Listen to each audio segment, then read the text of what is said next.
If you're new to personal finance or thinking about managing your own money, you've probably heard people use words like trading and investing almost interchangeably as if they're the same thing. But here's something to know. They're not.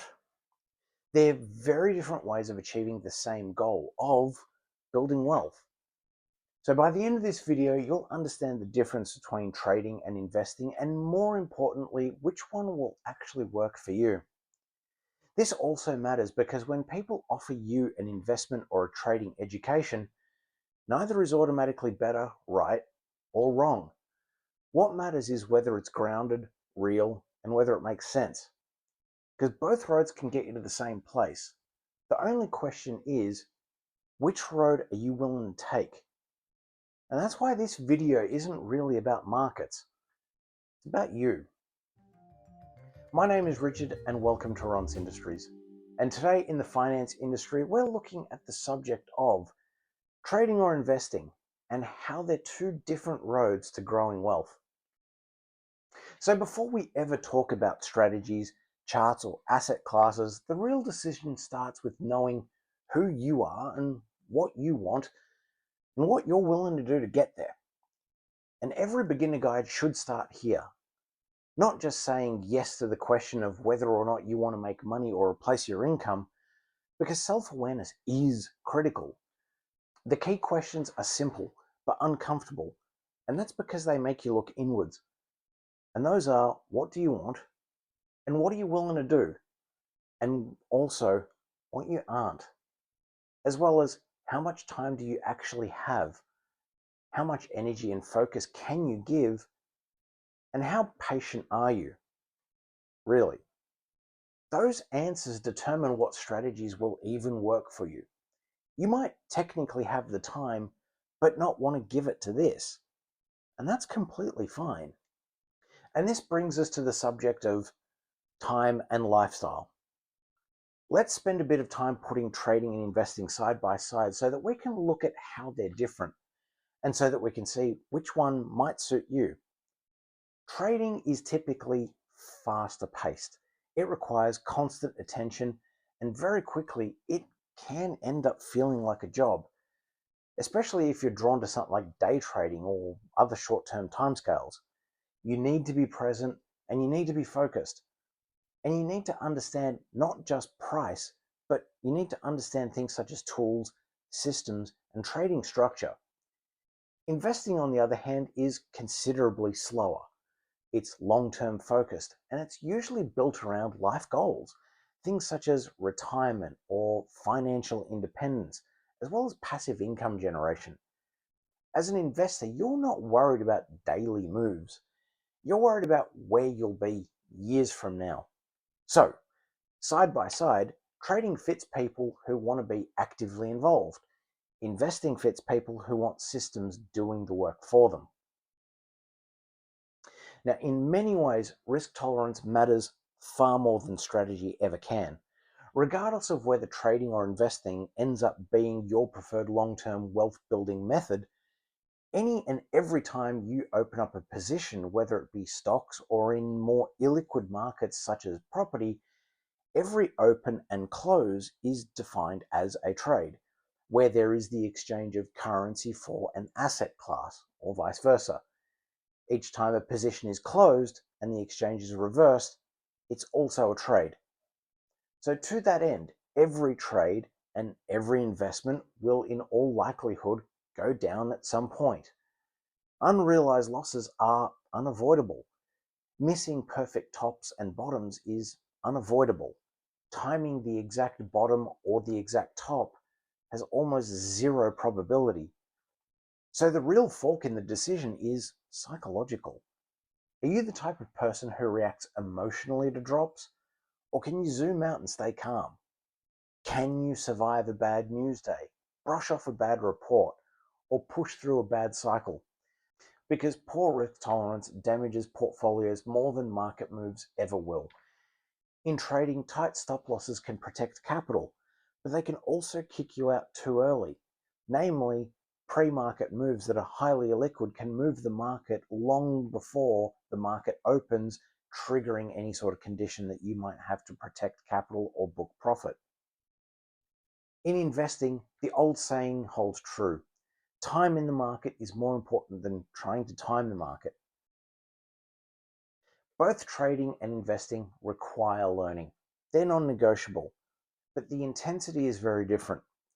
Trading in the short term requires things such as technical analysis. That means knowing how to look at charts, different indicators such as the MACD, the RSI, moving averages, as well as what types of indicators they should pair with in order to generate tradable signals. We need to look at systems such as stop losses, trailing stops, limits, and bracket orders.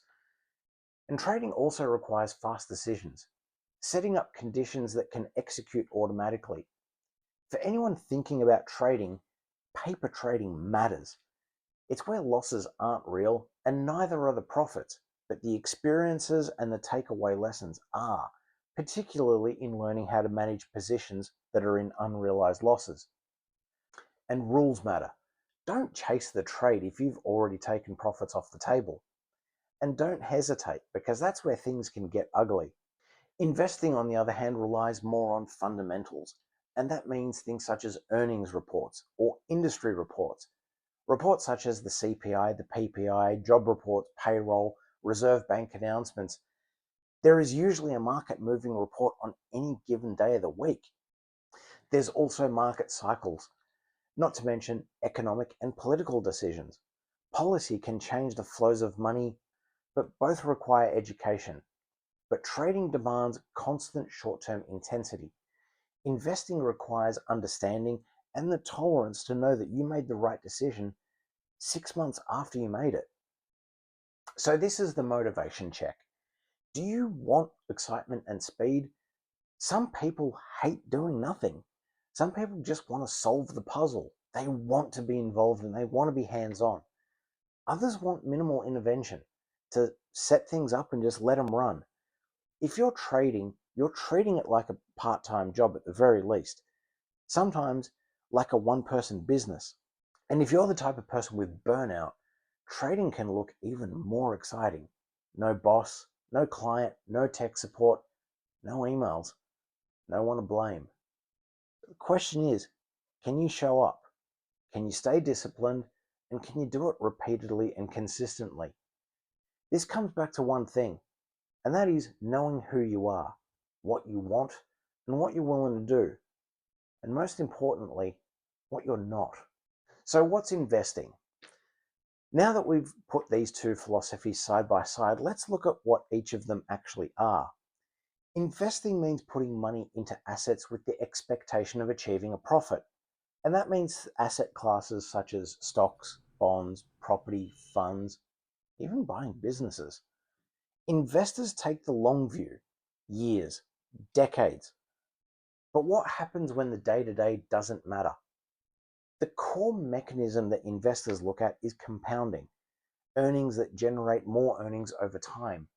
And these will usually align with life goals, retirement, asset ownership, passive income generation. And to that end, for beginners and first-time investors, investing is often the best starting point. Less daily effort, a shallower learning curve, and building strong foundations. As one popular financial educator says, investing should be boring. If we look at the chart for Bitcoin, if we bought Bitcoin somewhere between March and April 2021, just before it lost 40% of its value, we would know that even by doing nothing, that trade would have got its value back by October of the same year, before it lost 70% of its value and then finally recovered in February 2024.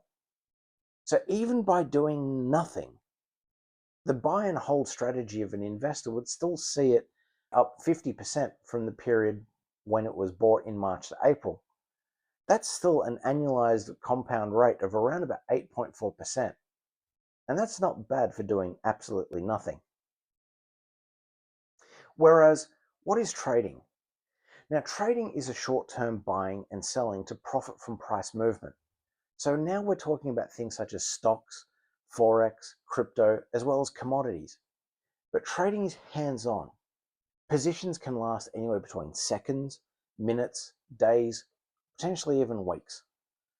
but the focus is usually always short term. Trading is higher effort and more dynamic, where traders can actually trade in both directions. It's technical, it's structured, and risk management is non-negotiable. Fundamentals rarely matter on shorter timescales. No company goes bankrupt in 5 minutes, unless you're Silicon Valley Bank. But prices can move very fast. Reports and earnings, they all matter and they can all move the price needle. Trading can be exciting, and where downsides aren't necessarily feared, but they're highly profitable opportunities. And not just profitable. If you know when to close your positions, trading can be not only highly profitable, but far more than buy and hold investing. Results of 20 to 30% or higher per year aren't out of the question compared to the averages of 8 to 10% against the buy and hold ETF.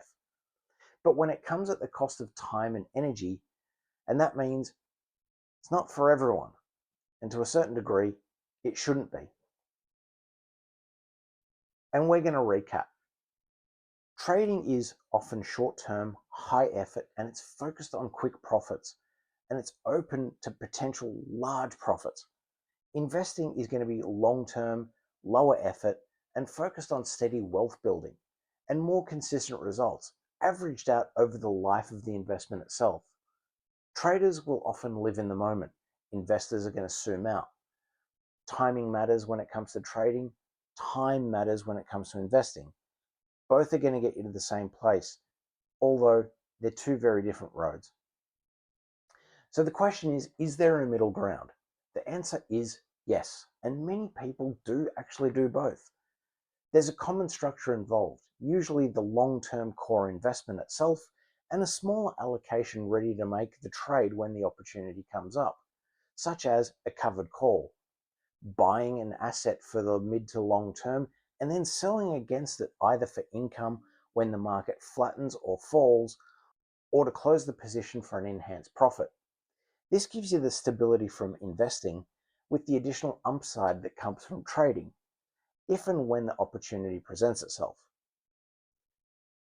So the ultimate goal is the same for everyone, and that's to make your money work for you, to generate passive income, to make your money perform better, or actively trading for income or for growth, or a mix of both methods. Trading isn't better than investing, and investing isn't better than trading. Neither is right and neither is wrong. And anyone that tells you otherwise, that's a sign to be careful. So in closing, your success is going to look different to someone else's, and so will the road that you take to get there. Real success starts and comes from self-awareness, learning the basics, and having clear goals, as well as remembering that no goal is right or wrong, whether it be giving yourself a little extra or whether the goal be to be completely life-changing. Goals are entirely personal, even if they're moonshots. And that means to choose the approach that fits your lifestyle, not what someone else tells you that you should do. That's what moves you closer to your financial success. Well, that's all for this video. Thanks for watching, and I'll see you in the next one.